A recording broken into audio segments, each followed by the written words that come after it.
We just did a listening session. Peter Berninger here. Terry Orinci. Kevin Olson. We played Rachmaninoff's symphonic dances, reference recordings. We played Musica Nuda, Eleanor Rigby. And we played Anne Besson, Singing September in Montreal. And this is a very interesting system from von Gaylord. I was not expecting what I'm hearing here in Kevin Olson's listening studio. It's presenting a huge soundstage.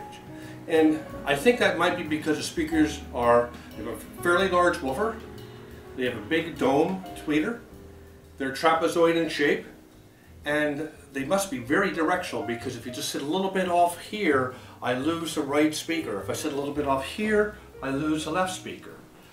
But my goodness gracious, Anne Besson was the sound field was immense. What did you guys hear? Well, I heard the large sound stage too. Yeah. In addition to that, on the Anne Besson track, September in Montreal, the clarity of her voice was surprisingly good. It was very clear. She sounded like she does on that track that I've heard many times before on much more expensive speakers. The other impressive element was the bass. Again, on the monitor speakers, I did not expect to have such a impressive bass that integrated well with the rest of the sound of the speakers. So those are the three things that stood out in my mind. Well, Kevin, jump in at any time, but to me the bass was a little plummy. I mean, I'm not going to say, we are not getting Magico bass here. You know, this is not. Well, it's not Magico speakers. That's right. That's right. They're monitors. That's right. And they are cost effective. That's right. So if you have any error with the system the way it sounds, my initial errors I hear are maybe a little teeny weeny bit dull in the upper tops, maybe a little plummy in the bass. But man, oh man, on Anne Besson and on vocalists, female vocalists, and even the reference recording, the sculpt of the sound of the symphony was really happening. Now, tonality wise, it wasn't perfect. It's not. That's where I think if there's anything where this system is erring from state of the art, is its tonal balance.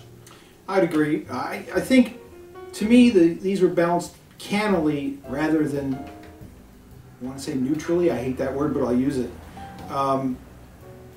The bass is plummy if you just listen to it for itself, but if you listen to it in the context of the speaker, it helps balance out.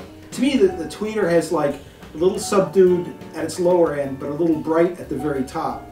And if the woofer didn't have that little extra something, it wouldn't balance out that bright tweeter, and you'd just be hearing brightness. So it's cannily balanced, but the soundstage is tremendous. That's the thing this speaker does. If you're a sound stage person, this is the speaker for you for a small speaker. Yeah, and I think that too. We're talking a system here that's under $10,000 for the whole system. Now, granted, this is high performance audio, and $10,000, people look at us and go, well, boy, you spend $10,000 on a stereo system? Well, heck, you can spend $10,000 on a pair of cables.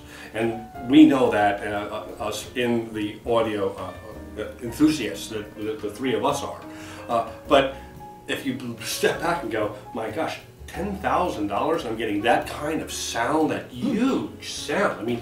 And Kevin, it fills the room in here. It's really, I was that impressed. Now, I've heard the von Gaylords at shows. They're okay. The designers seems a very straightforward, smart engineer. His name is Ray, and they always put on a very nice, tidy-looking exhibit at the show. But I never heard anything like this. I never heard a stage like this. I guess the other thing is, on the reference recordings, on the sound of strings, I did hear a little bit of congestion. I heard just a little bit of nasalness around the sound of the string. Again, this is not on the female vocalist, and they punch through because you have a microphone right on Anne Besson. It's like, oh, she's right there on the microphone. And so from that perspective, these speakers are, I think they're multi-trick ponies for all genres of music. What do you say, Kevin? They won't win Best of Show, but they're definitely not dogs. But no stuff. They're a lot better than dogs. Oh, I tell you, yeah, I tell you, they're very. It's surprising spatial quality. Yeah. I'm glad I got a chance to hear them, because especially in the context of my own system, for what they really do well. I mean, if you value the soundstage, I think this is tough performance to get from a speaker this size at this price. So I mean, you know, you always end up picking your poison. I second that, and I think that if you value the perfect tonality, you might want to audition other products. If you are looking for excitement, if you are playing a jazz band, big band jazz, if you're playing folk music, singer-songwriters, this is totally cool. I mean, there's a real live presence to the presentation that we're getting off of this relatively modest price system. So, and I think that's what the designer, I think, had something in mind, and he's achieved it. And if your goal is complete brutal honesty, you're not going to get it.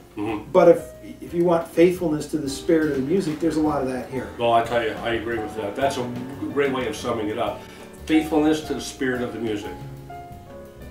Now you heard it here. On avshowrooms.com. Peter Bruninger. Terry Arinci. Kevin Olson. Thank you very much.